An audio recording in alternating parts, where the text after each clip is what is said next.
Hello viewers, আসসালামু আলাইকুম। আশা করি সকলে ভালো আছেন। আজকে আমার মুরগির বাচ্চাগুলোর বয়স 5 দিন। তো আজকে বাচ্চাগুলোকে 5 দিনের রানীক্ষেতের ভ্যাকসিন দিয়ে দিব। আমার মুরগির বাচ্চাগুলোকে আজকে চোখে ভ্যাকসিন দিয়ে দেব।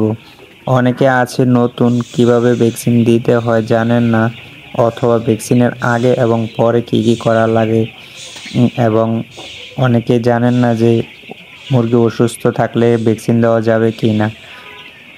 আশা করি সম্পূর্ণ ভিডিওটি দেখলে কিছুটা হলেও উপকৃত হবেন। তো ভিডিওটি স্কিপ না করে সম্পূর্ণ ভিডিওটা মনোযোগ সহকারে দেখার অনুরোধ রইল। আমি ভ্যাকসিন দেওয়ার 24 ঘন্টা আগে কোনো রকম অ্যান্টিবায়োটিক ব্যবহার করি না। ভ্যাকসিন দেওয়ার 12 থেকে 24 ঘন্টা আগে সাদা পানি ব্যবহার করি।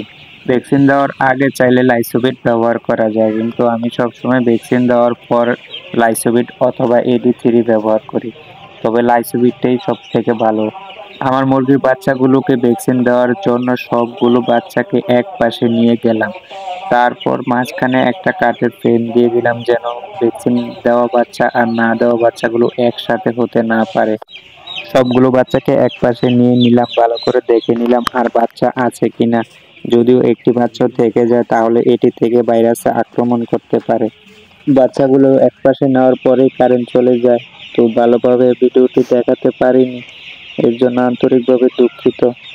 চোখে ভ্যাকসিন দেওয়ার আগে যা করে থাকি, বাজার থেকে ভ্যাকসিন আনার সময় ফ্লাক্সে করে বরফ দিয়ে ভ্যাকসিনটি নিয়ে আসি, তারপর ফ্রিজে নর্মালে রেখে দেই। খামারে ভ্যাকসিনটি আনার সময় বরফ দিয়ে খামারে নিয়ে আসি।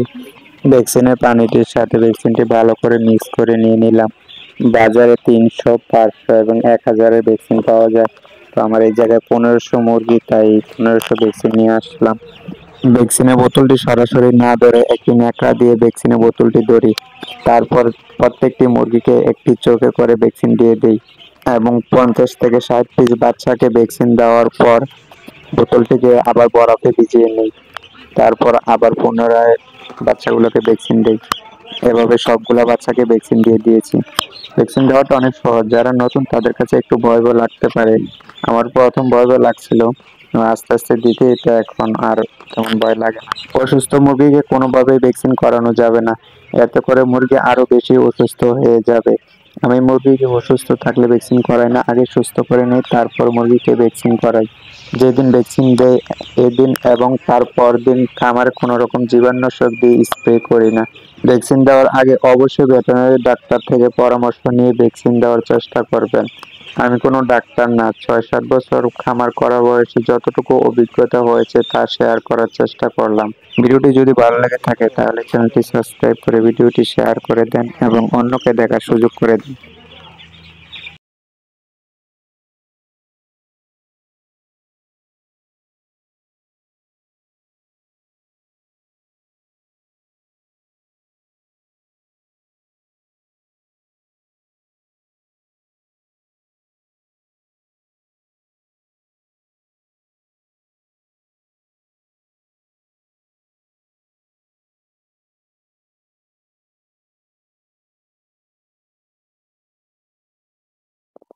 ভ্যাকসিন দেওয়াটা মুরগির জন্য অনেক গুরুত্বপূর্ণ। আমরা রানীক্ষেতে গাম্বরের ভ্যাকসিন দিয়ে থাকি, যেন ভাইরাসগুলো আমরা রানীক্ষেত এবং গাম্বরের ভ্যাকসিন দিয়ে থাকি, যেন এই ভাইরাসগুলো খামারে আক্রমণ করতে না পারে। খামারে ভাইরাস আক্রমণ করার অন্যতম কারণ হলো বায়োসিকিউরিটি। বায়োসিকিউরিটি নিয়ে পরবর্তীতে আরো একটি ভিডিওতে সম্পূর্ণ বায়োসিকিউরিটি বায়োসিকিউরিটি কি পরবর্তী ভিডিওতে বায়োসিকিউরিটি কি পরবর্তী একটি বায়োসিকিউরিটি কি পরবর্তীতে এটি নিয়ে একটি ভিডিও বানাবো। চোখে ভ্যাকসিন দেওয়ার আগে যেসব দিকগুলো